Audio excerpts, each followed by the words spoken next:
Hi friends, అందరికీ నమస్తే. Welcome to our channel. ఎలా ఉన్నారండి? అందరూ బాగున్నారు కదా? నేను కూడా చాలా బాగున్నానండి. ఒకసారి చూడండి, గార్డెన్ ఎంత కలకలలాడుతూ నిండుగా ఉందో. కానీ ఇలా ఉన్నటువంటి గార్డెన్ ఇప్పుడు ఇలా లేదండి. చాలా అంటే చాలా వరకు బోసిపోయినట్టుగా అయింది. దానికి గల కారణాలు ఏంటో ఈ వీడియోలో చెప్తాను. అలాగే బిగినర్స్ ఎవరైనా ఉన్నట్లయితే తప్పకుండా వీడియో అనేది ఫుల్గా చూడండి. అలా చూడడం వల్ల మీకు కొన్ని డౌట్స్ అనేది క్లారిఫై అవుతాయి. అలాగే నాకు తెలిసినటువంటి టిప్స్ అనేది మీ అందరితో నేను షేర్ చేసుకోవడం జరుగుతుంది. ఫ్రెండ్స్, మన ఛానల్ని ఎవరైనా కొత్తగా చూస్తున్నట్లయితే ఇప్పుడే మన ఛానల్ని సబ్స్క్రైబ్ చేసుకోండి. వీడియో నచ్చినట్లయితే లైక్ చేయండి, కామెంట్ చేయండి, షేర్ చేయండి. మరెన్నో వీడియోల కోసం మన ఛానల్ని సబ్స్క్రైబ్ చేసుకోండి తప్పకుండా. ఓకేనా ఫ్రెండ్స్? అలాగే పక్కనే బెల్ ఐకాన్ కూడా ఉంటుంది. దాని మీద మీరు క్లిక్ చేసి ఆల్ అనే ఆప్షన్ని మీరు సెలెక్ట్ చేసుకున్నట్లయితే నేను చేసే ప్రతి ఒక్క వీడియో కూడా మీకు నోటిఫికేషన్ రూపంలో వస్తుంది. ఫస్ట్ ఇక్కడ చూద్దాం. ఇక్కడ వెదురు బొంగుల కర్ర ఉంది కదా, ఆ కర్రల పైన నేను ఇవన్నీ కూడా కుండీలను ఏర్పాటు చేసుకోవడం జరిగింది. సో ఇక్కడ ఈ ప్లేస్ అనేది చేంజ్ చేసేసాను. అలాగే ఇక్కడ ఇంకో వెదురు బొంగుల పైన మొత్తం కూడా బియ్యం బస్తా బ్యాగ్స్ ఉంటాయి కదా, దాంట్లలో మొత్తం కూడా నేను ఏర్పాటు చేసుకున్నాను. అది కూడా చేంజ్ అయిపోయింది. బట్ ఈ లాస్ట్ది ఉన్నది అనుకుంటా, ఫ్రంట్ది మాత్రం చేంజ్ అయిపోయింది అనమాట. సో దీనికి గల కారణాలు ఏంటి అంటే, ఫస్ట్ వచ్చింది ఎండాకాలం కదా, అయితే నేను సీజనల్గా పెట్టినటువంటి టమాటో, అలాగే వంకాయ, మిరప, క్యాప్సికమ్, ఎల్లో క్యాప్సికమ్లలో రకాలు ఇలాంటివన్నీ కూడా నేను పెట్టడం జరిగింది. బీర, కాకర ఇలాంటివన్నీ కూడా పెట్టాను కదా. సో వాటిలలో వాటి లైఫ్ అనేది అయిపోవడం జరిగిందనమాట. ఆ లైఫ్ అయిపోయిన ఏవైతే ఉన్నాయో వాటన్నిటిని కూడా తీసేయడం జరిగింది. ఇక్కడ మీరు గ్రో బ్యాగ్లలో పెడితే ఎప్పటి వరకు ఉంటుంది అని అన్నారు కదా, ఇప్పుడు పక్కాగా నేను చెప్పగలనండి. నేను ఇది వర్షాకాలంలో నేను ఇది స్టార్ట్ చేశాను. ఆ వీడియో కూడా నేను షూట్ చేయడం జరిగింది. నేను డిస్క్రిప్షన్లో లింక్ ఇస్తాను, ఒకసారి చూడండి. ఈ బియ్యం బస్తా గ్రో బ్యాగ్స్ వర్షాకాలంలో నేను స్టార్ట్ చేస్తే ఇప్పుడు ఒక్కొక్క బ్యాగ్ అనేది చినిగిపోవడం అనేది జరుగుతుంది. అంటే చీకిపోయి చినిగిపోవడం అనేది జరుగుతుంది. సో ఆల్మోస్ట్ మనకు ఒక సీజన్ మొత్తం కూడా ఆ గ్రో బ్యాగ్స్ అనేది చాలా చక్కగా యూజ్ అవుతాయి. ముఖ్యంగా టమాటో మొక్కలకు, క్యాప్సికమ్ ఇలాంటి వాటికి చాలా చాలా బాగా యూజ్ అవుతాయి. పాలకూర, మెంతికూర ఇట్లా వేసుకుంటాం కదా ఆకుకూరలు, వాటన్నిటికీ కూడా చాలా అంటే చాలా చక్కగా యూజ్ అవుతాయి. అయితే నేను మాత్రం ఇప్పుడు కొన్ని మాత్రం క్లియర్ చేయాల్సి వచ్చింది. అంటే ఇప్పుడు మనకు వంకాయ మొక్క వచ్చేసి ఆల్మోస్ట్ 1.5 to 2 years వరకు కూడా ఉంటుంది. కొన్ని మొక్కలు అయితే 2.5 years కూడా ఉంటాయి. సో వంకాయ మొక్కలు మాత్రం దయచేసి బియ్యం బస్తా గ్రో బ్యాగ్లలో పెట్టొద్దు. ఎందుకు అనంటే అది ఒక సీజన్ వరకు అయితే ఓకే, తర్వాత కావాలి అని అంటే అవి చిట్లిపోయే అవకాశాలు చాలా వరకు ఉంటాయి. అయితే నేను ఇక్కడ వర్క్ అనేది ఎర్లీ మార్నింగ్ స్టార్ట్ చేసేసుకున్నాను అనమాట. 9:30కి మా హస్బెండ్కి లంచ్ బాక్స్, టిఫిన్ అంతా కూడా ప్రిపేర్ చేసేసి ఆయన ఆఫీస్కి వెళ్ళగానే ఇక్కడ పనిలో నేను దిగానండి. ఈవెన్ ఒక్క కప్పు టీ కూడా నేను తాగలేదనమాట. నేను టీ ఈరోజు వచ్చేసి 10:30కి తాగాను, టిఫిన్ 12:30కి చేశాను, లంచ్ నేను 4:30కి చేశాను. గర్వంగా చెప్తాను. ఎందుకంటే ఏదైనా ఒక పని మీద నేను కూర్చొని ఉన్నప్పుడు ఆ పని అనేది మొత్తం కూడా కంప్లీట్ అయిపోయినప్పుడే నాకు చాలా అంటే చాలా హ్యాపీ అనిపిస్తుంది అనమాట. అంటే పని మధ్యలో వదిలేసి వేరే పని మీద ఉండడం అట్లా చేయను అనమాట. ఏదైనా ఒక వర్క్ అనేది స్టార్ట్ చేశాను అంటే అది కంప్లీట్ అయిపోయే వరకు దాని వెనకాలే పడతాను. ఇక్కడ వచ్చేసి నాకు చాలా చీమలు కుడుతూ ఉన్నాయండి.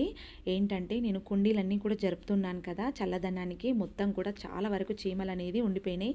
అయినా సరే ఆ చీమలు అనేది ఒక్క దగ్గర కాదు, ప్రతి కుండీ దగ్గర ఉన్నాయి. నేను అదొకటి అబ్జర్వ్ చేశాను. సో దానికి గాను నేను భయపడి వర్క్ అనేది పోస్ట్పోన్ చేసినా కానీ ఆ చీమలన్నీ వెళ్ళిపోవు కదా. సరే చేసేది ఏం లేక కాళ్ళతో నలుపుకుంటూ, చేతులతో చంపుకుంటూ ఎలాగో అలా వర్క్ మొత్తం కూడా ఫినిష్ చేయాలి అని చెప్పేసి ఫుల్గా ప్రిపేర్ అయిపోయాను. అయితే నా ముందు చూస్తున్నారు కదా, కొన్ని రకాలైనటువంటి మొక్కలు ఉన్నాయి, ఉన్నవే కొన్ని, అయినా కానీ అంత గజిబిజిగా ఉన్నాయి. ఏంటి ఉన్నాయో ఇప్పుడు నేను చెప్తాను. ఆకుకూరలు ఉన్నాయి, ఆర్టిఫిషియల్ ఉన్నాయి, అలాగే క్రీపర్స్ ఉన్నాయి, వెజిటేబుల్స్ ఉన్నాయి నా ముందు ప్రజెంట్లీ, అవన్నీ ఉన్నాయి. అయితే ఇలా కాకుండా నీట్గా ఆకుకూరలన్నీ కూడా ఒకవైపు, కూరగాయలన్నీ కూడా ఒకవైపు, క్రీపర్స్ తీగజాతి మొక్కలన్నీ కూడా ఒకవైపు, ఆర్టిఫిషియల్ అన్నీ కూడా ఒకవైపు ఇలా పెట్టుకున్నట్లయితే చాలా నీట్గా కనిపిస్తుంది కదా. ఎవరైనా చూసినా కానీ వావ్, గార్డెన్ని చాలా నీట్గా పెట్టుకున్నారు, చాలా నీట్గా మెయింటైన్ చేస్తున్నారు అని అంటారు కదా. సో అలాగే అందరికీ కూడా అర్థమైపోతుంది కొత్త వాళ్ళకి ఎవరికైనా ఇలా పెట్టాలి మేము కూడా అనేది. అలాగే ఇక్కడ నేను ఏం టిప్స్ చెప్తాను అని అంటే, ఇప్పుడు క్రీపర్స్ ఉంటాయి కదండి, తీగజాతి మొక్కలు. ఏ మొక్క అయినా సరే పిట్టగోడలు ఉంటాయి కదా, పిట్టగోడల సైడ్కి మనం పెట్టుకోవాల్సి ఉంటుంది. అలా పెట్టుకుంటే ఏమవుతుందంటే ఆ పిట్టగోడకు మనం వెదురు బొంగులతోటి హ్యాంగింగ్ లాగా మనం ఏర్పాటు చేసుకున్నట్లయితే దానిపైన ఆ తీగ అనేది పారుకుంటూ వెళ్ళిపోతుంది. చాలా బాగుంటుందండి చూడడానికి కూడా. ఎవరైనా బిల్డింగ్ సైడ్ వాళ్ళు, మన ఇంటి పక్కన వాళ్ళు చూడడానికి కూడా చాలా అందంగా ఉంటుందన్నమాట. అలాగే మనకు పెద్ద ప్రాబ్లం అనేది ఉండదు. అలాగే సెంటర్లో ఇప్పుడు నేను పెట్టాను కదా ఇక్కడ తమలపాకు, కాకర అలా పెట్టాను కదా. సో అలా పెట్టినప్పుడు ఏమవుతుందంటే వాటికి పందిరి వేయాల్సి వస్తుంది. వాటికి పందిరి వేసినప్పుడు కింద ఉన్నటువంటి మొక్కలకు సరిగ్గా నీడ రావడం జరుగుతుంది. ఎండ అనేది తగలడం అనేది కుదరదు. ఎండాకాలంలో ఇలా మనకు పనికొస్తుంది. కాకపోతే వర్షాకాలము, చలికాలంలో మాత్రం అస్సలు పనిచేయదు. ఎందుకనంటే ముఖ్యంగా మొక్కలకు అనేది ఖచ్చితంగా ఎండలు అనేది తగలాల్సి ఉంటుంది కదా.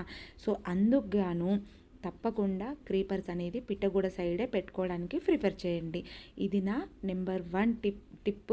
చాలా అనుభవపూర్వకంగా చెప్తున్నానండి. ఇప్పుడు నేను ఎటు కాకుండా దొండకాయ తీగ కూడా నేను మధ్యలో పెట్టాల్సి వచ్చింది. సో ఆ తీగ కూడా పారుతూ ఉంది. దానికి కూడా నేను పందిరి వేయాలంటే మళ్ళీ ఈ కింద ఉన్నటువంటి మొక్కలన్నీ కూడా వాటికి ఎండ అనేది సరిగ్గా తగలదు అనే ఉద్దేశంతో వెయ్యాలా వద్దా అని ఆలోచిస్తున్నాను. అది కూడా పిట్టగూడ వైపు మార్చేద్దాము అనుకుంటున్నాను. కాకర ఆల్రెడీ క్రాఫ్ట్ అయిపోయింది కాబట్టి కాకర తీసేస్తున్నాను. బట్ తమలపాకును మాత్రం నేను తీయలేనండి. ఎందుకంటే చాలా హెవీగా ఉంది, చాలా బుషీగా ఉంది తమలపాకు. సో నేను చేసినటువంటి మిస్టేక్స్ ఎప్పటికీను మీరు చెయ్యకండి. బిగినర్స్ చేసే బిగ్గెస్ట్ మిస్టేక్ ఏంటంటే విత్తనాలు వేస్తాము, ఇవన్నీ జర్మినేట్ అవుతాయో అవ్వవో చూద్దాము అని చెప్పేసి విత్తనాలు వేసాక అవన్నీ మొలకలు రాగానే మొలకల్ని అన్నీ పెట్టేద్దాము, అనవసరంగా వాటిని ఎందుకు పాడు చేయడం అని చెప్పేసి అవన్నీ కూడా పెట్టేయడం వల్ల డబల్ కూరగాయలు అవే మళ్ళీ వెళ్తూ ఉంటాయి. తిని బోర్ కొడుతుందండి. ఫస్ట్ ఆఫ్ ఆల్ నేను చేసిన మిస్టేక్ కూడా అదేనండి. ఏంటంటే వంకాయ మొక్కలు నేను 10 పెట్టాను ఒకటేసారి, టమాటో మొక్కలు ఒక 20 వరకు పెట్టాను అనమాట. సో వచ్చినాయే వచ్చి నాకు చాలా బోర్ కొట్టింది. మిగతావి పెట్టాలి అని అంటే ప్లేస్ లేకపోయింది, వాటిని తీసేయాలంటే ప్రాణం ఒప్పలేదు. సో అందుకోసం అని చెప్పేసి మీరు కేవలం మీ కుటుంబానికి ఎన్నైతే సరిపోతాయో అన్ని మొక్కల్ని మాత్రమే పెట్టుకోండి. ఎగ్జాంపుల్ ఒక 5 మెంబర్స్కి 5 వంకాయ మొక్కలు సరిపోతాయి, టమాటో మొక్కలు ఒక 6 నుంచి 7 సరిపోతాయి. ఇలా కౌంటింగ్ చేసుకుంటూ అన్ని రకాల కూరగాయల మొక్కలు మీ పెరటి తోటలో ఉండేలాగా చూసుకోండి. ఇప్పుడు మాత్రం నేను చేసిన పొరపాటు మళ్ళీ చేయను. ఆ పొరపాటు సరిదిద్దుకోవడం కోసం అని చెప్పేసి ఈ వీడియో షూట్ చేస్తున్నాను. అయితే ఇక్కడ మొత్తం కూడా చాలా క్లీన్గా నీట్గా చేసేస్తూ ఉన్నాను. ఎండిపోయినటువంటి మొక్కలు ఇవన్నీ కూడా తీసేయడం జరిగింది. అలాగే ఇక్కడ వచ్చేసి టమాటోస్ మొత్తం కూడా అమ్మమ్మ హార్వెస్ట్ చేస్తుంది, టమాటోస్ అన్నీ కూడా.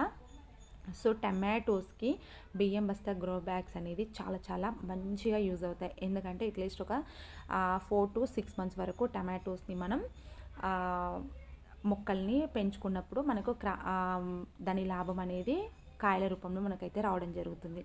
అయితే ఇక్కడ మట్టి ప్లేస్లో ఇవి అనుకోకుండా మొలిచినటువంటివి నేను పెట్టినవి కాదు, కానీ ఇప్పుడు ఇక్కడ మట్టి అంతా కూడా వేస్ట్ అవుతుంది అని చెప్పేసి నాకు అనిపించింది. అలాగే దీని సీజన్ కూడా అయిపోయింది.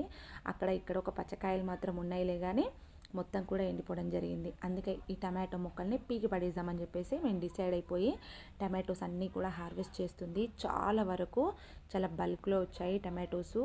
సో అన్ని టమాటోస్ అయితే మేము తినలేం కదా, పక్కన వాళ్ళకు ఫ్రెండ్స్కి ఇద్దాము అని చెప్పేసి మేము అనుకున్నాము.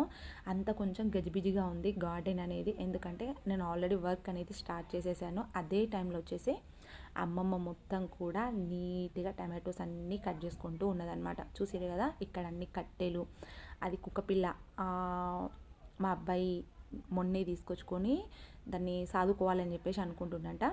సో తీసుకొచ్చుకొని పెట్టుకున్నాడు. నాకంటే కుక్క పిల్లలు అంటే ఇష్టమే కానీ భయం అవుతుంది, టచ్ అయితే నేను చేయలేను. ఈరోజు ఇంకొకటి మీరు గమనించారా, చాలా అంటే చాలా వాయిస్ కూల్గా వస్తుంది కదా. ఎందుకంటే మొన్న ఒకరు కామెంట్ పెట్టారండి, ఏంటా వాయిస్ మీ ఫేస్కి వాయిస్కి సెట్ అవ్వలేదు అని చెప్పేసి అన్నారనమాట. అయితే ఎప్పుడైనా ఫోన్ నేను డబ్బింగ్ ఇచ్చేటప్పుడు దగ్గర పెట్టుకొని నేను మాట్లాడుతూ ఉంటాను, చాలా గట్టిగా మాట్లాడుతూ ఉంటాను ఫ్రెండ్లీగా. బట్ ఈసారి మాత్రం కొంచెం ప్రొఫెషనల్గా మాట్లాడాలి అని చెప్పేసి మొబైల్ కొంచెం దూరంగా పెట్టుకొని నేనైతే ఆ డబ్బింగ్ వాయిస్ అనేది ఇవ్వడం జరుగుతుందనమాట. అది కూడా నన్ను నేను కంట్రోల్ చేసుకుంటూ చాలా స్లోగా మాట్లాడుతున్నాను. మీ అందరికీ తెలుసు కదా, మంజు ఎప్పుడు చూడండి గలగల మాట్లాడుతూనే ఉంటుంది. కానీ ఈ వీడియోలో మాత్రం చాలా కామ్గా, సైలెంట్గా, డీసెంట్గా వీడియో అనేది షూట్ చేస్తుంది అనమాట. అయితే ఈరోజు బొచ్చడనే టమాటాలు వచ్చినాయి. సో ఆ టమాటోలతోటి మరి ఏం చేస్తుంది ఏంటి అనేది నాకైతే తెలియదు. అయితే ఇక్కడ ఇంకా టిప్స్ చెప్తానన్నాను కదా, ఏంటి అంటే వంకాయ ముక్కలు వచ్చేసి ఎట్టి పరిస్థితుల్లో వీలైతే భూమి మీద నేలపైన పెట్టడానికి మాత్రమే ట్రై చేయండి. ఎందుకు అంటే అది 1.5 year to 2 years వరకు కూడా ఉంటుంది. కొన్ని 2.5 years వరకు కూడా ఉంటాయి కదా. సో అందుకోసం అని చెప్పేసి భూమి మీద పెట్టడానికి ట్రై చేయండి. ఒకవేళ మట్టి ప్లేస్ ఉంది మీకు అంటే, లేదు అని అంటే పెద్ద సైజు కుండీలలో పెట్టుకోవడానికి ట్రై చేయండి. పెద్ద పెద్ద సైజు గ్రో బ్యాగ్స్లలో పెట్టడానికి ట్రై చేయండి. కుండీ సైజ్ వచ్చేసి 16 నెంబర్ వరకు కూడా యూస్ చేసుకోవచ్చు. ఎందుకు అనంటే నేను పర్సనల్గా అనుభవించినటువంటి అనుభవం ఏంటంటే, ఒక 3 క్రాఫ్ట్ల వరకు నాకు చాలా పెద్ద సైజు వచ్చాయి వంకాయలు. తర్వాత 4వ క్రాఫ్ట్కి వచ్చేసరికి ఏమైందంటే సైజ్ అనేది తగ్గడం జరిగింది. ఏంటా అని చెప్పేసి నేను అబ్జర్వ్ చేశాను. టైం టు టైం వాటికి కావాల్సినటువంటి పోషక విలువలన్నీ కూడా నేను ఇస్తూనే ఉన్నాను. అయినా కానీ సైజ్ అనేది తగ్గడాన్ని నేను గమనించడం జరిగింది. నాకేం తెలిసిందంటే కుండీ సైజ్ అనేది సరిగ్గా లేదు. సో అందుకోసమే ఇలా అవుతుంది అని చెప్పేసి అయితే గమనించాను. మీ అందరికీ తెలిసిందే కదా, నేను గ్రో బ్యాగ్స్ అనేది ఇంట్లో స్టిచ్ చేయడం జరిగింది తాడుపత్రితోటి కదా. అయితే ఆ బ్యాగ్లలోంచి మొత్తం కూడా తీసేయాలి అని చెప్పి ఫుల్గా డిసైడ్ అయిపోయాను. సో వాటన్నిటిని నేను తీసి ఇంకొక ప్లేస్లోకి నేను షిఫ్ట్ చేశాను. మరి ఎలా షిఫ్ట్ చేశాను ఏంటి అనేది కూడా మీతో షేర్ చేసుకుంటాను, ఓకేనా. టమాటోస్ అయితే చూడండి ఎన్ని వెళ్ళాయో, గంప నిండా వెళ్ళిపోయినాయి, తాంబాలం నిండా టమాటోస్ అయితే. చాలా హ్యాపీ అనిపించింది, అలాగే కొంచెం బాధగా కూడా అనిపించింది. ఎందుకు అంటే ఇన్ని టమాటోస్ వెళ్ళేది నాకు 3 డేస్కి ఒకసారి తెంపినా కానీ, అలాంటిది ఇప్పుడు ఆ మొక్కలన్నింటినీ కూడా తీసేస్తున్నా కదా, కొంచెం బాధేసింది. అయినా పర్లేదు, ఒక 3-4 మొక్కలను అయితే తీసి పెట్టాను. సో ఇక్కడ చూడండి వంకాయ మొక్కల్ని నేను ఏం చేశానంటే ఆ రెడ్ కలర్ బ్యాగ్లలో ఉండే కదా, సో అవన్నీ కూడా తీసేసి మట్టి దాంట్లో ఉన్నటువంటి మట్టి మొత్తం కూడా తీసేసి భూమిపైన ఇలా పెట్టి పైనుంచి వెళ్ళి కొంచెం ఎరువు వేసి వర్మీ కంపోస్ట్ ఇవన్నీ వేసి మళ్ళీ మట్టి కప్పేయడం జరిగిందనమాట. సో ఇలా మరి బ్రతుకుతాయా లేదా అనేది నాకైతే తెలియదు. నేను ఇది ఏ టైంలో నేను చేస్తున్నా అంటే ఎగ్జాక్ట్లీ 1:30 అవుతుంది అనుకుంటా. మిట్ట మధ్యాహ్నం టైంలోనే నేను చేస్తున్నాను. కాకపోతే పైనుంచి వెళ్ళి షేడ్ నెట్ వేయడం వల్ల మరీ అంత ఎండేం తగలట్లేదు. సో బ్రతుకుతాయని నేను అనుకుంటున్నాను. ప్లీజ్ మీరు కూడా బ్లెస్ చేయండి, నా మొక్కలన్నీ కూడా బ్రతకాలి అని చెప్పేసి. అమ్మమ్మ వద్దంటుంటే బలవంతంగా నేనే పెట్టాను. ఒకవేళ వాటికి ఏమైనా అయ్యింది అంటే నేను మాత్రం తిట్లు తినడం ఖాయం. అలాగే నాకు కూడా చాలా చాలా అంటే చాలా బాధపడాల్సి వస్తుంది. నేను చూడండి కథా కార్ఖానం అస్సలు బాగాలేదు, చాలా డర్టీగా అయిపోయింది గార్డెన్ మొత్తం కూడా. ఎందుకంటే సదురుతున్నాను కాబట్టి. ఆఫ్టర్ సదిరిన తర్వాత ఎట్లుందో ఇప్పుడు నేను చూపిస్తా. చూడండి అక్కడ ఉన్నటువంటి ఏమంటారు ఇండోర్ కమ్ అవుట్డోర్ ప్లాంట్స్ని మొత్తం కూడా ఇంటి ముందుకు షిఫ్ట్ చేసేసుకున్నాను. అయితే ఇక్కడ మొత్తం కూడా వంకాయ మొక్కలు ఉండేటివి కదా, అవన్నీ కూడా ఒకటి రీజన్ ఏంటంటే నెంబర్ 1 కాయలు సరిగ్గా రావట్లేవని, నెంబర్ 2 ఏంటంటే దోమలు చాలా విపరీతంగా అయిపోయాయండి. అందుకని చెప్పేసి కొంచెం ఫ్రీగా ఉండాలి, వంకాయ మొక్కలన్నీ కూడా గుబురుగా ఉన్నాయి కదా, తీసేద్దాము అని చెప్పేసి తీసి అక్కడ షిఫ్ట్ చేయడం అయితే జరిగిందనమాట. సో ఫైనల్గా మా గార్డెన్ వచ్చేసి ఇలా ఉంది. ఈ టమాటో మొక్కలు ఉన్నాయి కదా, వీటికి వచ్చేసి కొంచెం పూత ఉంది.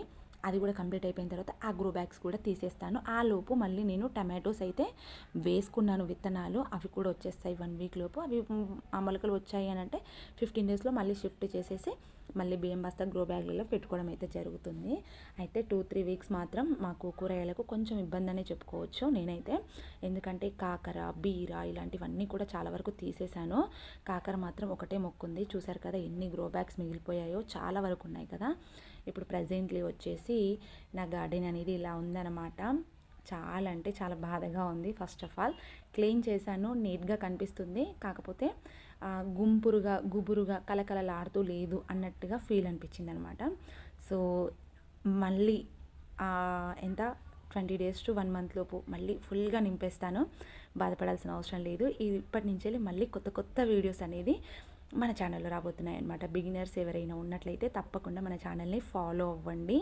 వీడియోస్ నచ్చినట్లయితే లైక్ చేయండి, ఇంకా చాలామందికి రీచ్ అవుతుంది మీరు ఇచ్చే లైక్ వల్ల. సో నాకు కూడా చాలా సపోర్ట్గా ఉంటుంది. అలాగే మన ఛానల్ని ప్లీజ్ సబ్స్క్రైబ్ చేసుకోండి. ఇక్కడ మా బాబు తన దీని పేరు ఏంటో ఉందండి, లియో ఎస్ లియో అంట దాని పేరు. సో లియోని తీసుకొని కెమెరాకి ఫోజ్ కొడుతున్నాడు అనమాట. సో ఫ్రెండ్స్, తప్పకుండా ప్లీజ్ సబ్స్క్రైబ్ చేసుకోండి. మంచి మంచి వీడియోస్ అనేది మన ఛానల్లో రాబోతున్నాయి. కొత్త వాళ్ళు తప్పకుండా మన ఛానల్ని ఫాలో అవ్వండి. మళ్ళీ కొత్తగా స్టార్ట్ చేస్తున్నాను గార్డెనింగ్ అనేది. కొన్ని ఆల్రెడీ ఉన్న వాటిని నేను పక్కకు పెట్టి ఇప్పుడు వాటిని కూడా ఎక్స్ప్లెయిన్ చేస్తూ మళ్ళీ కొత్తవి కూడా వీడియోస్ అనేది తీయాలనుకుంటున్నాను. సో తప్పకుండా మన ఛానల్ని లైక్ చేయండి, కామెంట్ చేయండి, షేర్ చేయండి. ఈ కొత్తగా మాట్లాడుతున్నాను కదా, ఇది ఎలా ఉందో అనేది కూడా చెప్పండి. ఓకే.